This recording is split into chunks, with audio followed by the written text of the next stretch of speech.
आ गई पढ़ी लिखी बहुरिया। हे भगवान, जमाना कितना आगे बढ़ गया, कोई शर्म लिहाज रह ही नहीं गई। जिस गांव परिवार की बहुओं के चेहरे से कभी भी घूंघट नहीं हटता था, आज उस परिवार की बहुरिया जीन्स टॉप पहनकर घर में आई है, और ना माथे पर बिंदी, ना मांग में सिंदूर, और ना ही हाथ में चूड़ियां।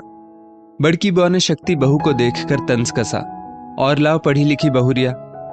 साधना जी ने शक्ति को घर में जैसे ही घुसते देखा, वो कुछ ऐसा ही सोच रही थी कि बड़की बुआ तो कुछ ना कुछ जरूर बोलेंगी, क्योंकि शादी के बाद शक्ति पहली बार पूजा में घर आ रही थी और परिवार के सभी लोग एक साथ इकट्ठा हुए थे। बड़की बुआ हर किसी को अपने दबाव में रखना चाहती। घर में उनके अलावा कोई बड़ा बूढ़ा था नहीं, तो फिर अपना पूरा दबदबा बनाकर रखती, और परिवार के सब लोग उनका सम्मान भी बहुत करते। शक्ति सोहम के साथ उसके ऑफिस में ही काम करती थी। दोनों की ये मनपसंद शादी थी। हालांकि बड़की बुआ इस शादी के बहुत खिलाफ थी, लेकिन साधना जी और सतीश जी ने बुआ को समझा बुझाकर ये शादी करवा दी थी। बुआ, बच्चों को प्रेम से अपना लेंगे तो बच्चे हमारा आजीवन सम्मान करेंगे, शादी तो वो करेंगे ही करेंगे, तो प्रेम पूर्वक क्यों नहीं। और शक्ति साधना विला की बहू बन गई और शादी के बाद पहली बार घर की बड़ी पूजा में सम्मिलित होने के लिए आई थी। बुआ जी, आपकी बात सही है, पर बहुरिया देर हो जाने की वजह से सीधे ऑफिस से चली आ रही है। आज उसको एक बहुत बड़ी कंपनी के लिए प्रेजेंटेशन देना था, और अगर घर जाकर कपड़े बदलती तब तो फिर आखिरी बस भी छूट जाती, और फिर वो यहाँ कल सुबह ही आ पाती। फिर तो पूजा में भी सम्मिलित नहीं हो पाती, और शादी के बाद इस पूजा में सम्मिलित होना भी तो आवश्यक है।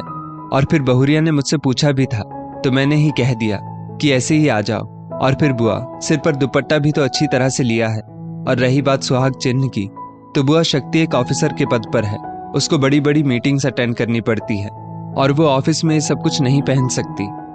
साधना ने शक्ति को उसके कमरे में भेज दिया और फिर बड़की बुआ से बड़े प्यार से बोली। वो किसी भी तरह से बड़की बुआ के सम्मान में कमी नहीं आने देना चाहती थी। हालांकि शक्ति बहुत समझदार थी, लेकिन फिर भी आजकल के बच्चों का क्या भरोसा कि कब उन्हें कौन सी बात बुरी लग जाए। रात हो चुकी थी और सब लोग खा पीकर सोने चले गए, क्योंकि सुबह उठकर पूजा की तैयारी भी करनी थी। सुबह जब शक्ति पूजा के लिए अपने कमरे से निकल कर आई, तो बड़की बुआ उसको इस रूप में देखकर अचंभित ही रह गई।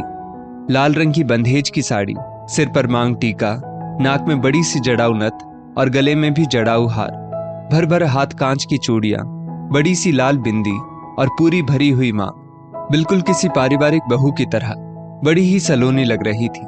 कहीं से भी लग ही नहीं रहा था कि ये वही शक्ति है। पूजा के उपरांत शक्ति ने सबके बहुत ही सम्मान पूर्वक पैर छुए, और सभी ने शक्ति को खूब ढेर सारा प्यार और आशीर्वाद दिया। आज वही बड़की बुआ शक्ति को देख देख कर गदगद हो रही थी और सोच रही थी कि जमाना चाहे जितना भी आगे बढ़ जाए, लेकिन हम भारतीय परिवारों की बहुएं आज भी समय पड़ने पर अपने स्वभाव संस्कार बिल्कुल भी नहीं भूलती। साधना, मान गए तुम्हारी बहुरिया को, सचमुच आज देवी का रूप लग रही है। और साधना भी उनके भाव देखकर मुस्कुरा रही थी।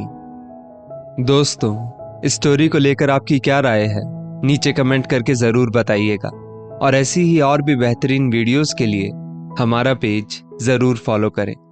धन्यवाद।